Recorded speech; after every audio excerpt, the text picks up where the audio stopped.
এই তো কিছুদিন আগে আমি নিজেই বলছি যে তাণ্ডব আর যাই হোক বরবাদকে ছাড়িয়ে যেতে পারবে না।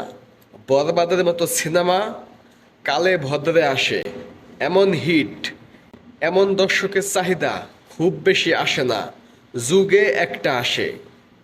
আমি নিজেই বলছিলাম এই কথা, সেই আমি বলতাছি বরবাদকে 100% টপকে যাবে তাণ্ডব। তাণ্ডব সিনেমা এমন কিছু হবে এটা চিন্তাও করে নেই, চিন্তার বাইরে ছিল। এখানে শাকিব খান কি দেখায় নাই, সম্পূর্ণ নতুন রূপে ধরা দিছে শাকিব খান। রায়হান রাফি অসাধারণ মেকিং করছে। বরবাদ কেমন ঝড় উঠছে, বরবাদের থেকে বেশি ঝড় উঠব এই তাণ্ডব। বরবাদ যদি 1 সপ্তাহ নাইট শো চলে থাকে, এই তাণ্ডব 1 মাস নাইট শো চলবো। প্রত্যেকটা সিনেমা হলে নাইট শো হবে এই তাণ্ডবের।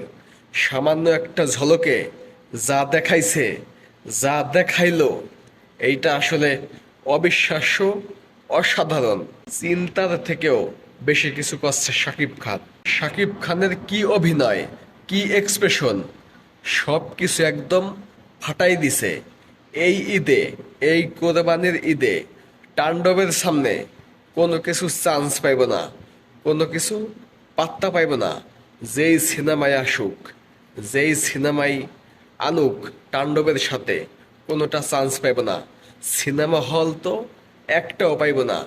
সিনেপ্লেক্সেও যত শো আছে সব শো এই তাণ্ডবকে দেবে।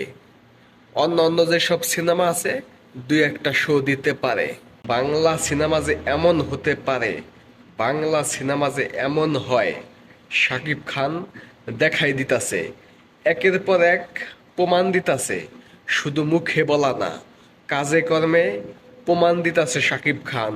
রাজকুমার, প্রিয়তমা, তুফান, বরবাদ, এখন তাণ্ডব। কি শুরু করছে শাকিব খান, কবে থামবো শাকিব খান? কে থামাইব শাকিব খানকে? কেউ পারবে না। শাকিব খানকে থামানোর ক্ষমতা একমাত্র আল্লাহ ছাড়া কারো নাই। যেই যত চক্রান্ত, ষড়যন্ত্র শাকিব খানকে নিয়ে করুক, শাকিব খান একের পর এক বম ফাটাবে, একের পর এক তছনছ করতেই থাকবো। সামান্য 1.5 মিনিটের একটা ঝলকেই সব ভয় পেয়ে গেছে, সব পালাইছে। আরও তো বাকি আছে, মাত্র শুরু। তাণ্ডবের একটা আগমনী বার্তা ছিল এটা। সামনে আরো ভয়ঙ্কর কিছু আসতাছে, সামনে আরো চমক আছে। তো তাণ্ডবের এই ঝলকটা আপনাদের কাছে কেমন লাগছে অবশ্যই কমেন্টে জানিয়ে দেবেন। যদি আমার চ্যানেলে নতুন হয়ে থাকেন, প্লিজ প্লিজ এখনই চ্যানেলটা সাবস্ক্রাইব করুন। ধন্যবাদ।